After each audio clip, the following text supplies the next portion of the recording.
Hello hi welcome back to miracle life with Rekha Sri channel. இன்றைக்கி நம்ம இந்த வீடியோவில் பீரியட் வந்து எனக்கு வரமாட்டேங்குது, டேப்லெட் போட்டால் தான் எனக்கு வந்து பீரியட் வரும் அப்படிங்கிறவங்க கண்டிப்பாக வந்து இந்த வீடியோ பாருங்கள். டேப்லெட் போடாமலே நம்ம வந்து பீரியட் வந்து வர வைக்கலாம், உங்களோட பீரியடை வந்து ரெகுலர் ஆக்கலாம். ஸோ இதுக்கு வந்து கண்டிப்பாக நீங்கள் ஹெல்த்தி லைஃப் ஸ்டைல் வந்து ஃபாலோ பண்ணணும்.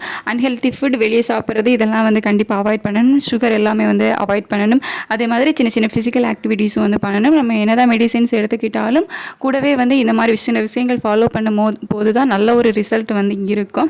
நம்ம இப்போ எப்படி பீரியடை வந்து வர வைக்கலாம் டேப்லெட் போடாமல் அப்படிங்கிறத பார்த்துடலாம். நீங்கள் வந்து டேப்லெட் போடுறீங்க அப்படிங்கும்போது உங்களுக்கு அந்த டைமில் வந்து பீரியட் வந்துடலாம். பட் நெக்ஸ்ட் மந்த்தும் பார்த்திங்க அப்படின்னா நீங்கள் டேப்லெட் போட்டால் தான் பீரியட் வரும் அப்படிங்கிற மாதிரி வந்து சிச்சுவேஷன் வந்து வந்துடும். ஏன்னா உங்களோட உடம்பு வந்து அதுக்கு பழகிடும். உங்களுக்கு வந்து சைடு எஃபெக்ட்ஸும் வந்து இருக்க சான்சஸ் வந்து இருக்குது. ஸோ நீங்கள் வந்து நேச்சுரலாக உங்களோட பீரியடை வர வைக்கிறதுக்கு வந்து ட்ரை பண்ணுங்கள். ரொம்ப சிம்பிளாக நம்ம வீட்டில் இருக்க பொருட்கள் வச்சே வந்து இதை வந்து ரெடி பண்ணிடலாம். நீங்கள் வந்து டீ காஃபி குடிக்கிறீங்க அப்படிங்கும்போது அதுக்கு பதிலாக அதை அவாய்ட் பண்ணிக்கிட்டு இதை வந்து ட்ரை பண்ணுங்கள். டெய்லி மார்னிங் வந்து நீங்கள் குடிச்சிங்க அப்படின்னாலே வந்து போதும். இப்போ உங்களுக்கு பீரியட் வரக்கூடிய டேட்டுக்கும் ஒரு 1 வீக் முன்னாடியிலேருந்து இதை ட்ரை பண்ணுங்கள். என்னெல்லாம் பொருட்கள் சேர்க்கணும் அப்படின்னு பார்த்தீங்கன்னா, கொத்தமல்லி இருக்கும்ல வீட்டில், ஸோ அந்த கொத்தமல்லி, தனியா, அதுக்கப்புறமா ஜீரகம், வெந்தயம், ஓமம், இவ்வளோ தான். ஸோ இந்த 4 பொருள் தான். அதாவது கொத்தமல்லி, ஜீரகம், வெந்தயம், ஓமம். ஸோ இந்த 4 பொருள் வந்து எடுத்துக்கிட்டிங்க அப்படின்னா வந்து போதும். இதை வந்து நான் கொஞ்சம் தள்ளிக்கோங்க. தள்ளி வாட்டரில் வந்து நீங்கள் முந்தின நாள் நைட்டே ஊற வச்சிங்க அப்படின்னா கூட ஓகே தான். இல்லை நீங்கள் வந்து அது எனக்கு கஷ்டமாக இருக்குது, இல்லை நான் மறந்துட்டேன் அப்படின்னா நெக்ஸ்ட் டே மார்னிங்கில் வந்து இதை ஒரு பாத்திரத்தில் வந்து போட்டுட்டு, அதாவது இந்த 4 பொருளும் ஒவ்வொரு ஸ்பூன் போட்டிங்க அப்படின்னா வந்து போதும். அது கூட ஒரு கிளாஸ் வந்து தண்ணி சேர்த்துக்கோங்க. தண்ணி சேர்த்து இதை நல்லா வந்து கொதிக்க விடுங்க. கொதிக்க விட்டு அதுக்கப்புறமா அதை வந்து ஃபில்டர் பண்ணி மார்னிங் வந்து டீக்கு பதிலாக இதை வந்து குடிச்சிடுங்க. ஸோ இது கூட உங்களுக்கு தேவைப்பட்டுச்சு அப்படின்னா நாட்டு சக்கரை அல்லது வந்து ஹனி வந்து கொஞ்சமாக ஆட் பண்ணிக்கோங்க. இல்லை அப்படின்னா கூட ஓகே தான். இது வந்து நீங்கள் கஷ்டப்பட்டு போய் கடையில் போய் வாங்கணும் அப்படிங்கிற அவசியமே கிடையாது. இது எல்லாமே நம்ம கிச்சனில் இருக்கக்கூடிய சின்ன சின்ன பொருட்கள் தான்.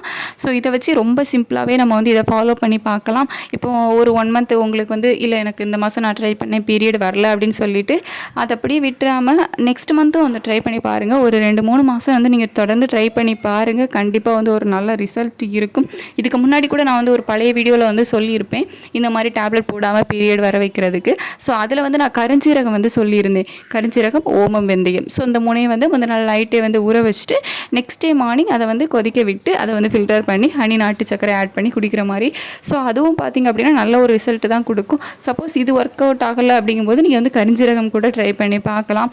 ஏன்னா நம்மளோட உடம்பு கண்டிஷன் பொறுத்து நம்ம பாடிக்கு எது செட் ஆகுதோ ஸோ அதுதான் வந்து நமக்கு ஒர்க் அவுட் ஆகும். நம்ம நிறைய ரெமிடிஸ் சொல்கிறோம் அப்படிங்கிறதுக்காக எல்லாமே வந்து நமக்கு செட் ஆகிடாது. சில பேருக்கு ஒரு ரெமிடி செட் ஆகுது அப்படிங்கும்போது இன்னும் சில பேருக்கு வேற ஒரு ரெமிடி வந்து செட் ஆகும். ஸோ நீங்கள் வந்து கண்டிப்பாக ட்ரை பண்ணி பாருங்கள். இது வந்து நாட்டு மருந்துகள் தானே, ஸோ இதிலெல்லாம் வந்து உங்களுக்கு எந்த ஒரு சைடு எஃபெக்ட்டோ எந்த ஒரு ப்ராப்ளம்ஸோ வந்து இருக்காது. கண்டிப்பாக இது ட்ரை பண்ணி பாருங்கள். நல்ல ஒரு ரிசல்ட் வந்து இருக்கும். கூடவே வந்து இந்த மாதிரி ஃபிசிக்கல் ஆக்டிவிட்டீஸ் வந்து பண்ணுங்கள். கொஞ்சம் வாக்கிங் போகிறது, சில எக்ஸசைஸ் பண்ணுறது, பட்டர்ஃப்ளை யோகா, இந்த மாதிரி சில விஷயங்கள் நீங்கள் பண்ணுறது மூலமாகவும் உங்களோட லைஃப் ஸ்டைலை எவ்வளோக்கு எவ்வளோ சேஞ்ச் பண்ணி கொண்டு வரீங்களோ ஸோ அந்தளவுக்கு உங்களுக்கு வந்து யூட்ரஸில் இருக்கக்கூடிய ப்ராப்ளம்ஸ் எல்லாமே சரியாகும். உங்களோட எக்கு க்ரோத்தும் வந்து நல்லாயிருக்கும். ஸோ அப்படியெல்லாம் வந்து கரெக்டாக ஆகும்போது உங்களோட பீரியடும் வந்து டேப்லெட் போடாமலே வந்து வந்துடும். ஸோ அதுவும் வந்து ரெகுலராக ஆரம்பிக்கும். இந்த வீடியோ உங்களுக்கு யூஸ்ஃபுல்லாக இருந்திருக்கும் அப்படின்னு நினைக்கிறேன். ஏதாவது சஜஷன் இருந்து அப்படின்னா கீழே கமெண்ட்டில் சொல்லுங்கள். இந்த வீடியோட பொறுமையாக பார்த்ததுக்கு தேங்க்யூ ஸோ மச்.